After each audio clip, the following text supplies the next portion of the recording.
Minutes, give time for people to here we go. Give time for people to gather. And so just a couple minutes and I'll get going.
Okay, I guess we can start. My name is Timothy Messer-Kruse, and I am a professor of cultural studies at Bowling Green State University in the great state of Ohio.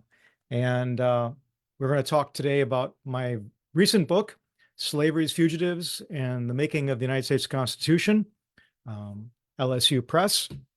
And thank you all for gathering. It's a real pleasure to be able to talk about one's work. I mean, it can be a lonely journey from beginning to end, and this is really a great pleasure to be able to share it with you. First of all, I should say that most of my writing and most of my publications have not been in the field of 18th century American history or the history of the American Republic formation period. And this is something I sort of stumbled into back in 2019 as I was finishing up a textbook I was writing in ethnic studies. And I had just finished the first chapter, which was about colonialism and the formation of the independent American state and its impact upon native populations and also its relationship to slavery. And in the course of researching that book, I had run across a lot of information about how while the independence movement was advancing in the 1760s and 1770s, and even during the American Revolutionary War, tremendous efforts were made to recapture people who had successfully fled from slavery. And this is not a story that I uncovered entirely by myself. I was piecing it together, but it struck me how important that story was when in the summer of 2019, controversy erupted over the New York Times publication of what was called the 1619 Project, a series of essays which talked about the incredible importance of not only the issue of slavery, but the issue of racial oppression to the development of American society and American institutions. And that 1619 Project provoked an avalanche of criticism from both the right and from the left, and also from some of the most well-known and well-positioned historians in my field. And having run across some of the same information, I thought a lot of this criticism was misplaced. I thought there was indeed quite a bit of evidence about the patriots, the American fighters for independence, prioritizing the protection of slavery in the course of their own independence movement. That didn't seem to be a stretch from what I could see. So it energized me to dig even deeper into those issues and to really trace the progression of the issue of recapturing escaped enslaved people and the development of American institutions, particularly the development of the independent American state and eventually the development of the U.S. Constitution. The uh, the story really begins with the waning years of the Revolutionary War, when after the Battle of Yorktown, the British Empire pretty much decided that it was time to negotiate, and that they had bigger fish to fry elsewhere in the world, and they were willing to compromise with the Americans and grant them some degree of independence and autonomy. And one of their first moves, of course, was to pull back their forces to three principal cities, seaboard cities, Charleston, Savannah, and New York City, and concentrated all their remaining soldiers and all the people who followed their forces and their camp followers and so forth in those cities. As it turns out, many thousands of African Americans, Americans who had been enslaved but had escaped or had escaped and joined British forces, actually wore the uniform and fought for the British side, were among those thousands of people who were gathered in those cities. In fact, one of the first things the Patriot armies did, the Continental Army did, after defeating British forces at Yorktown, was to expend a tremendous degree of effort in trying to round up all of the escaped people who were encamped at Yorktown, and also to secure any Afro-British or African-American people who may have worked for either the British or America's own French allies. It's a little known fact, for example, that in the week following the Battle of Yorktown, over 2,000 formerly enslaved people were captured and jailed by American forces, awaiting their repatriation to their masters. It's a little known fact that George Washington gave orders to the Continental Army to secure all African American soldiers, regardless of their condition, whether they were enslaved or free, to put them in the brig and hold them under arms until their status could be determined. It's a little known fact that in those same weeks and months following Yorktown, the American government, the Continental Congress, and George Washington, leader of the Continental forces, put pressure on their French allies to surrender up all of the African American soldiers who might have fought with the French, so they could be returned to their masters. In other words, there was a single line that was drawn in the Patriot view of the world. If you were African American, your status had to be determined, and there would be no respecting any promises of freedom in exchange for service that may have been made by the British or by the French. These same sorts of situations happened in Savannah and Charleston and New York as British forces gathered, awaiting their transport abroad. The biggest flashpoint came in New York City, on the island of Manhattan, which was the last stronghold of the British until they finally evacuated in 1783. And during the time the British concentrated their forces in the island of Manhattan, there were thousands, perhaps tens of thousands, of African Americans who had previously been enslaved by American patriots. And American leaders demanded their return, their physical return. The commander of British forces in New York, Guy Carleton, refused to hand them over. And recognized that they had been promised their freedom in exchange for their service, and in fact, later in the war, simply in exchange for their fleeing to British lines. The same sort of policy, by the way, that Abraham Lincoln pursued in the American Civil War. Um, so following the American victory at Yorktown, the American government sent diplomats to Paris to negotiate the terms of peace. What eventually became known as the Treaty of Paris was hammered out by four important American diplomats: Jay, Adams, Benjamin Franklin, and a lesser known figure named Henry Lawrence. And those four diplomats negotiated for 6 to 9 months and finally arrived at what was known as the preliminary treaty of 1782. And in that preliminary treaty, the American side had demanded that all of the former American slaves who had been transported away or were being detained in British forts and in British strongholds would be returned. This was known as Article 7 of the Treaty of Paris. And this demand is really obscured in histories of this era. In fact, just before I came on, I pulled one of the landmark studies of these peace negotiations by the famed American historian Richard B. Morris, called The Peacemakers. It has the same picture on the cover that I have on my cover.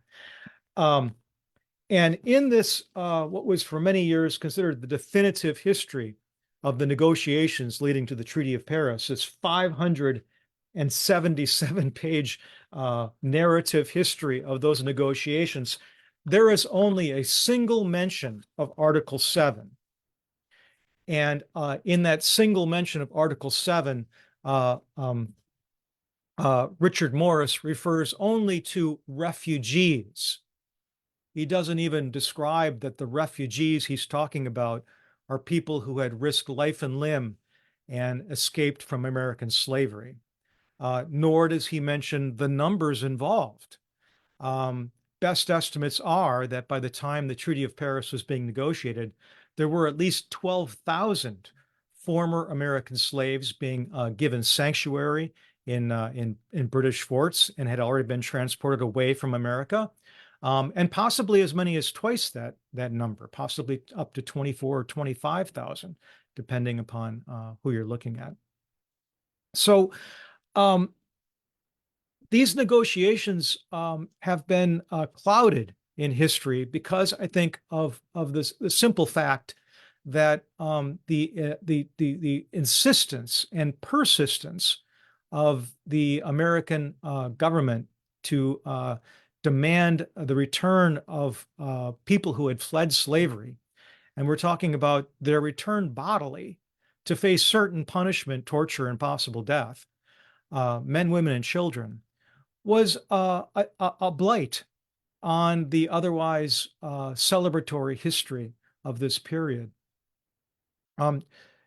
So taking this forward and really looking at it with clear eyes and trying to look through those clouds of disguise of what this really was, we see very clearly that the issue of British harboring former American slaves was one that was well known in American society, and one that really animated American politics during this critical period of the 1780s.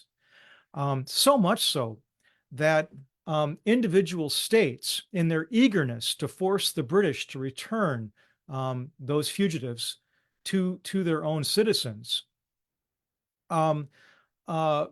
took the extraordinary step of sequestering British property and passing laws seizing Loyalist property, or passing laws canceling debts to Britain. In other words, individual American states, and these were not just southern states, this includes also states like New York and Massachusetts, passed laws to pressure the British to return these enslaved people um, using British debts and British property as collateral. This was not only a clear violation of the treaty, it was a clear violation of the Articles of Confederation, the blueprint of government that existed at that time, which clearly granted to the federal government the power to negotiate and to enforce treaties. The problem was that the Articles of Confederation gave the federal government, gave Congress, no actual instruments to enforce their will. So when individual states like Virginia or South Carolina or New York passed laws to try and pressure the British to return these fugitives back to their states, laws that were in direct violation of this treaty, the Congress had no ability to force them to either negate those laws or otherwise impose their own federal interpretation on them. The biggest problem here, of course, is that the federal government didn't have a judiciary. There was no federal judiciary under the Articles of Confederation, nor was there an executive branch. There was only the Congress, the single and sole branch of government. Now, a number of American leaders immediately recognized the problem that this was creating, both for America's standing in the world and for America's own ability to govern itself, and for the 13 colonies to remain one united nation. One of the first, of course, was Alexander Hamilton, who, having a front row seat in New York, understood well the political power of the evacuation of American slaves from that city. In fact, Alexander Hamilton wrote a series of articles under the pen name Phocion in 1782 and 1783, in which he discussed quite clearly the key issues surrounding the issue of British harboring American fugitives from slavery and states demanding their return in contravention of Congress's own will. It's not an accident that Alexander Hamilton and another important New York politician, Egbert Benson, who was the Attorney General at the time of New York, were the two delegates selected to go to the Annapolis Conference, which historians generally recognize as sort of the trial run of the Constitutional Convention in Philadelphia. Benson, later in his memoirs, credited himself and Alexander Hamilton with coming up with the idea for completely scrapping the Articles of Confederation and replacing it with a document which would have a judiciary and an executive branch so as to enforce American treaties. He claimed in his memoirs that he and Hamilton came to these conclusions even before the Annapolis Convention and brought them there for that purpose. It's also abundantly clear, looking at the writings of Washington and Madison and many other figures who would eventually show up in Philadelphia to hammer out the Constitution, that the leading issue on their mind leading up to 1787 was the issue of the fugitives from American slavery who were being harbored by the British and the American states that were violating the agreed upon treaty with Britain in order to try and get them back. The treaty, of course, required that American states cancel any forfeiture of British property and that they not seize or cancel British debts. That was very clear in the treaty. So my book very much provides the details. It provides the goods on how these negotiations proceeded towards the Constitutional Convention in Philadelphia, and makes the argument that while I would not say that the issue of fugitives from slavery was the sole issue that motivated the drafting of the American Constitution, it is it's very high on the list of issues And if we want to look holistically at all of the factors that would lead to the drafting of the US Constitution, we can't exclude this one as it has been excluded literally for centuries from our understanding of how those events took place. Also, I bring the story forward because while the Constitution did solve the issues of federal power by creating a judiciary, by creating an executive branch, by giving Congress a more clarified control over foreign policy and treaties, it did not solve the issue of the fugitives who had escaped American slavery. In fact, that issue continued to roil American politics through the 1790s. Um, the controversial events surrounding America's second treaty with Great Britain, known as the Jay Treaty of 1794, which is also wrapped in all kinds of mystery and obfuscation, if you will, because the primary issue why the Jay Treaty was controversial in 1794 was that it failed to pressure the British to return or pay compensation for the enslaved people that it had freed. This too drove American politics. In fact, some historians credit the controversy surrounding the Jay Treaty with fracturing American politics and creating our first two-party system.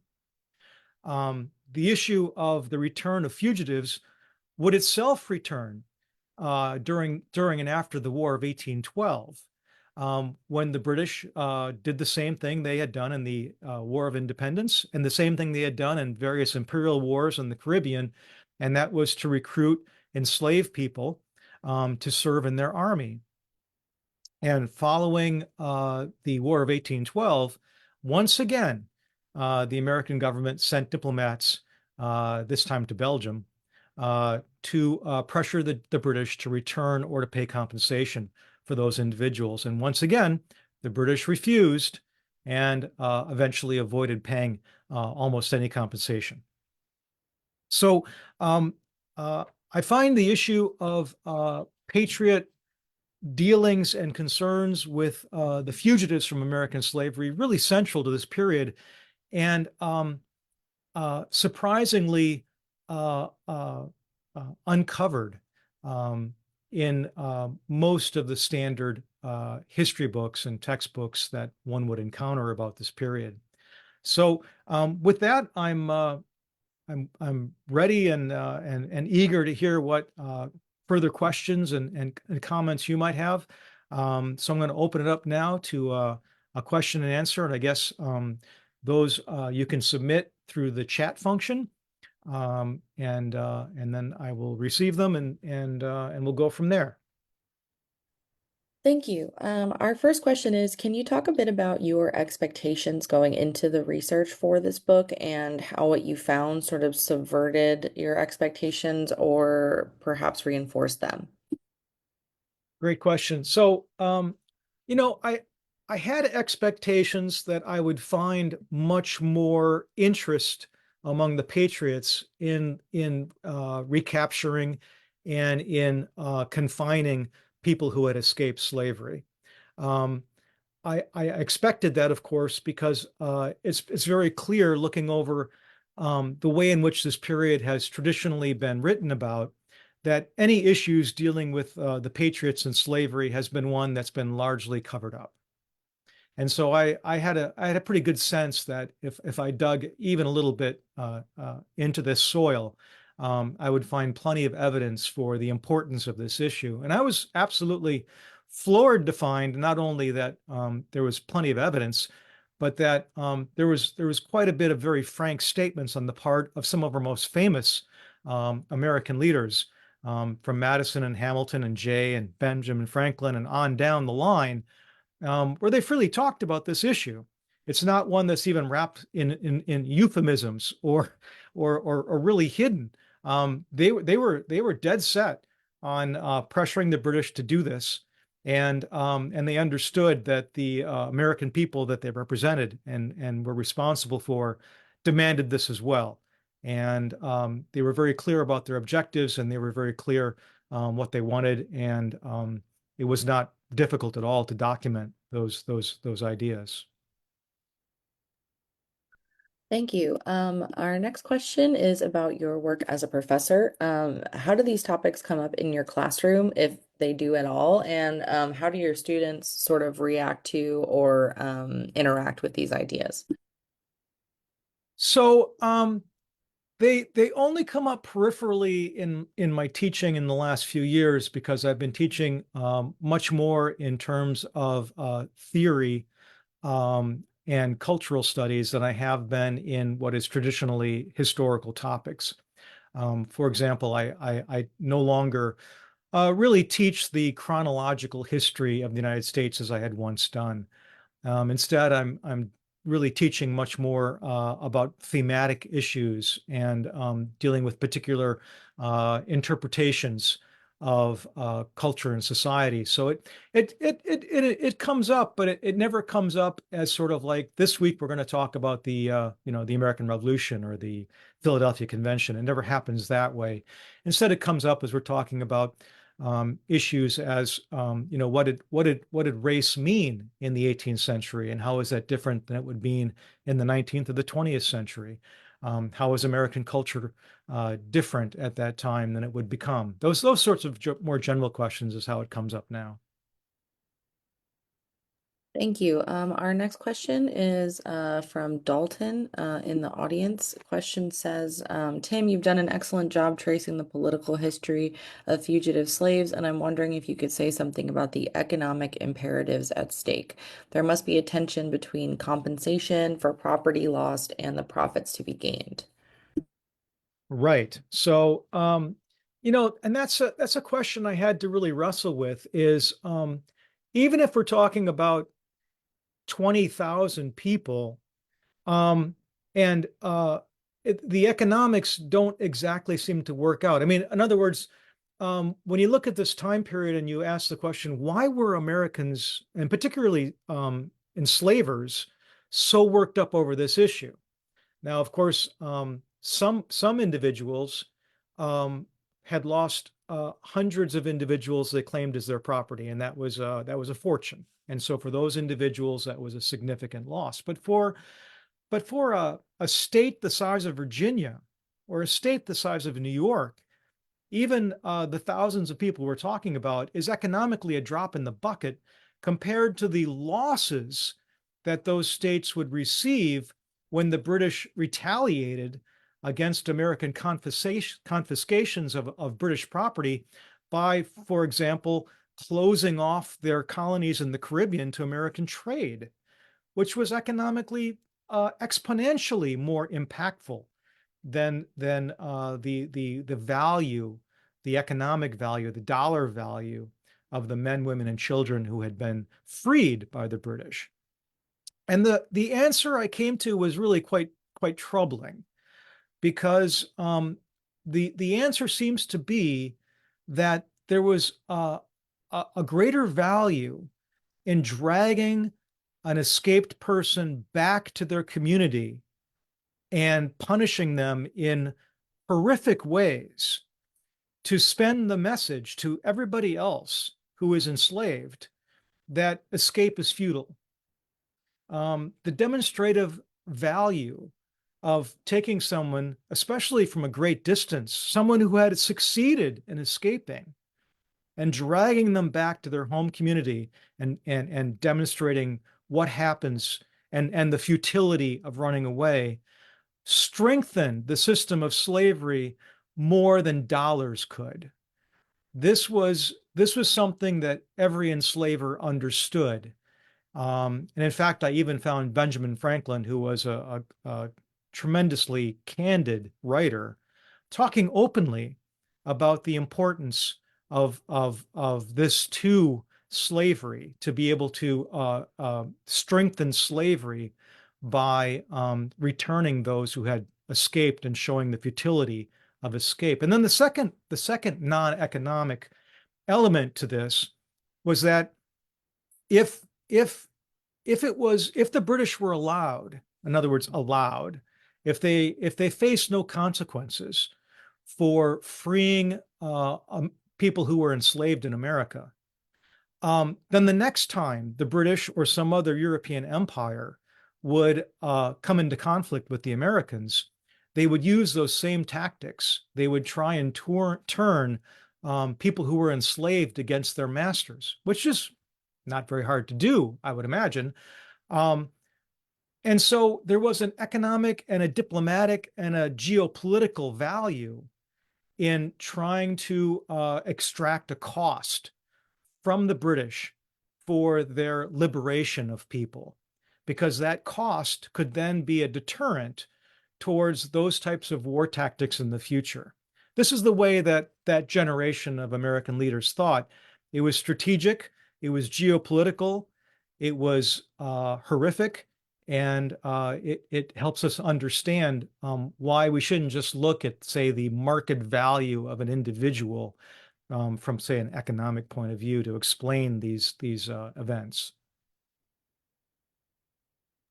Thank you. So we did get a question in the comment section from Patricia asking about did the British turn over fugitive slaves that they were protecting, which is something that we did sort of cover already. But if there's any other points you want to cover on the British sort of turning over fugitive slaves at the time, there was a question about that. Right, great question. So uh, the answer comes in phases because the evacuation of the British happened in phases. So there was first there was an evacuation from Charleston, then there was an evacuation from Savannah, and then finally there was the final evacuation from New York. Um, there was a moment during the evacuation of Charleston, the very first evacuation, when under pressure from the South Carolina authorities, the British were prepared to, force people to walk to American lines at the ends of their bayonets. But those negotiations broke down, actually, and they broke down largely because some of the officers on the ground, the colonels and the lieutenant colonels and the corporals and the people who were actually in charge of running these refugee camps and patrolling the fortifications refused. Uh, and so those negotiations broke down, and no one was actually returned in Charleston. The same thing happened in different ways in Savannah. And then finally in New York City, the most dramatic um, episode occurs when General Guy Carleton, under pressure from George Washington, agrees to meet with him in Phillipsburg, New York, and sits down with him to negotiate the surrender under Article 7 of the Treaty of Peace of the escaped African Americans from slavery. And Carleton simply refuses. And by all accounts, as those negotiations went on, Washington became more and more incensed, furious, in fact, that Carleton was refusing. And Carleton was refusing on the grounds that his government had made a promise to these individuals that they would be free if they came to their lines and if they supported the work of the British. And he, as a gentleman, could not go back on the word of his king. And he refused to turn over any individuals. Instead, what he did was to allow the Americans to record the names and ages and physical descriptions of all the people that he embarked on the transports that eventually went to places like Nova Scotia and Jamaica and even some back to London. Something called the Book of Negroes. And this book, this volume, luckily has been preserved. We have it. And in that book, there are the names of 1,388 men, 955 women, 652 children, including the woman Deborah Squash, who happened to have been once owned by George Washington until she ran away. So Washington was negotiating not just in the abstract, but in fact for his own property as well. So credit to the British where credit is due. They did not relent and they did not return any of these individuals at any point. Neither did they during the War of 1812. So their insistence was not just a moral one.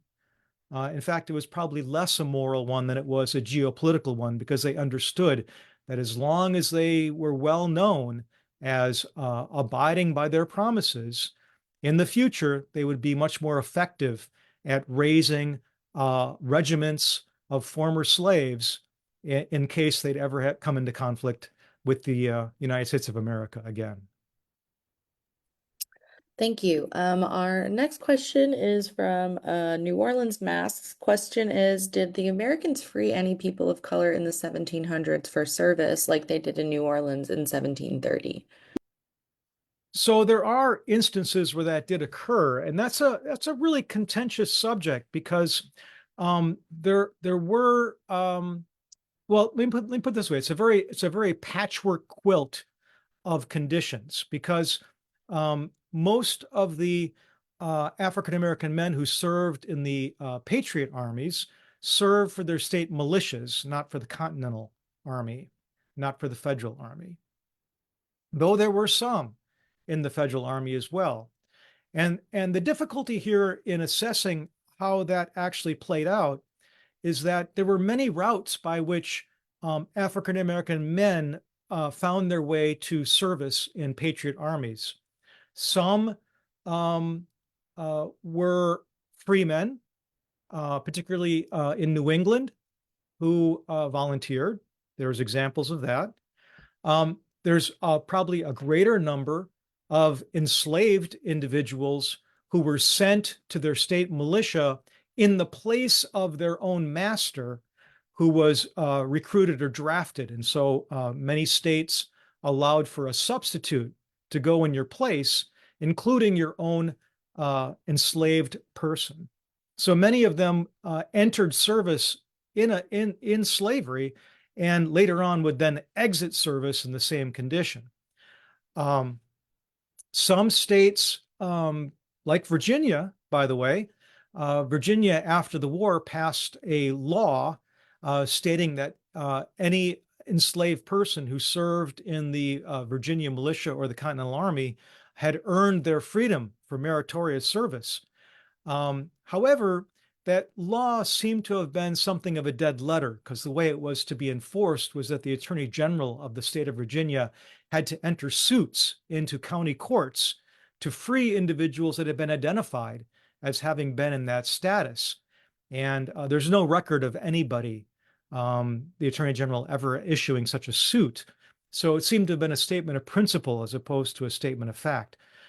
What can be said is that there were both many enslaved people who had fought for the American forces, who found their way to freedom one way or another. There were also many who fought for American forces who, when they were finished fighting, when they had concluded their service, were taken back in as somebody's property. There's also very clear that multiples more African Americans served for the British than served for the Americans. So even though at the Battle of Yorktown, there were probably equal numbers of African Americans fighting on either side, looking on balance, the British were probably more successful in filling out their regiments with African Americans than the Americans themselves were. Thank you. Our next question is about future projects. Are you researching something in the same vein as this? Are you going in a different direction? What might you be working on next? So thank you. Yeah, I'm going in a different direction. I'm actually pursuing a project in looking at the origins of civic education. So this sounds like a real out of left field sort of an idea, but actually it grew out of this project because as I carried these events forward in time and began looking at the early 19th century, I became interested in the ways in which patriots and American leaders began to justify their exclusion of people of color from the ballot box. And this is a really complicated issue. I mean, after all, how does one square the circle of a democratic republic in which citizenship is not, at the federal level at least, racially marked? The U.S. Constitution does not say you have to be white to be a citizen. The Supreme Court would eventually do that in the famous Dred Scott case, but the Constitution does not say that. Some state constitutions do say that, but the justifications for the exclusion of African Americans or other people of color from voting is really a mixed sort of influences. And one of those influences is the idea that develops in the 1790s that voters should be educated. The idea that to be a true citizen voter, to be a good citizen voter, you should be aware of the issues, you should be literate, you should be able to read the newspaper, you should be well versed in all the policy debates that are going on in the government. And this, of course, excludes more than half of the public from the full rights of citizenship because illiteracy was still very common.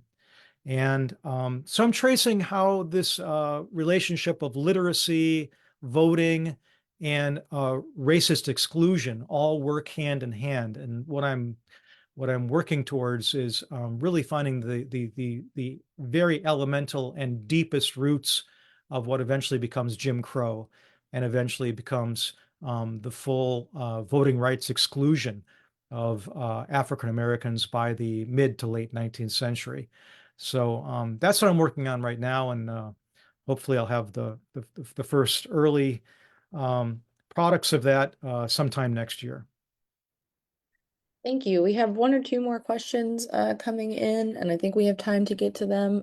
So first we have from Lisa. Question is, how much were the Quakers in New York a challenge against slavery in that they stopped doing business of any kind with anyone with slaves? Sure.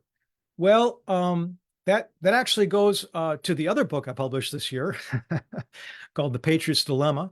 You can look that up, and that's more about the abolitionist movement in the 18th century and earlier.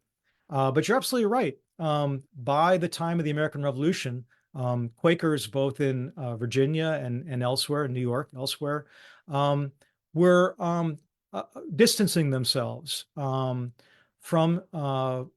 both direct ownership of enslaved people, but also from the products and the trade involved in slavery. That's very true. They were. However, we have to keep in mind that just because someone takes a stand against an evil like slavery, we shouldn't presume their motivations. And one of the motivations that's driving religious opposition to slavery at that time is a very self-centered and self-interested motivation, was not necessarily benevolent towards the enslaved themselves. And that motivation was that God is going to judge us in this world as well as the next. And unless we distance ourselves from the evil of slavery, God will smite us. He will reduce our fortunes. He will make us weak and send plagues upon our community. And so we need to fear God's wrath, both in this world And then, of course, we have to fear his wrath in the coming world after death and judgment. And so the religious motivations behind abolitionism were not always as noble as we assume. They could be very self-centered and self-interested.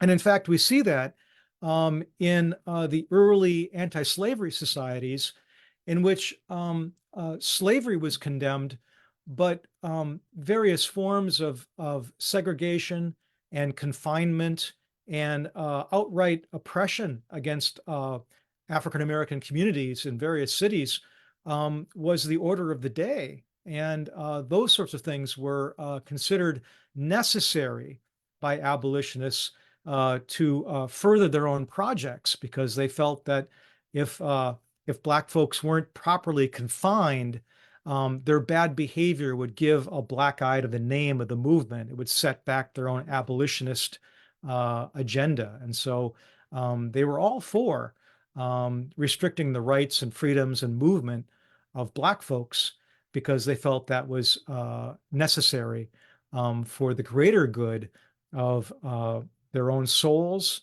or the future prosperity and wealth and health of the white community. So it's a very complicated picture, but one that I think I tease out in my other book, The Patriot's Dilemma.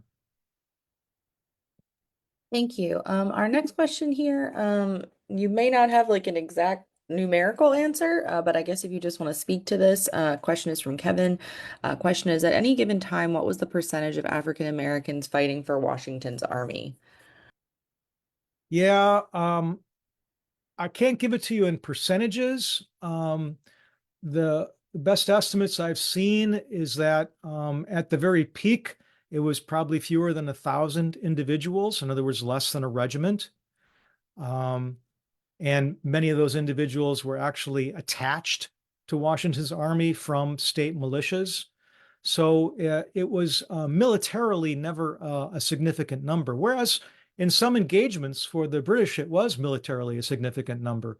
The British were not shy or hesitant about raising all Black regiments with white commanders, which really only happened twice. One failed proposal by South Carolina during their greatest time of need.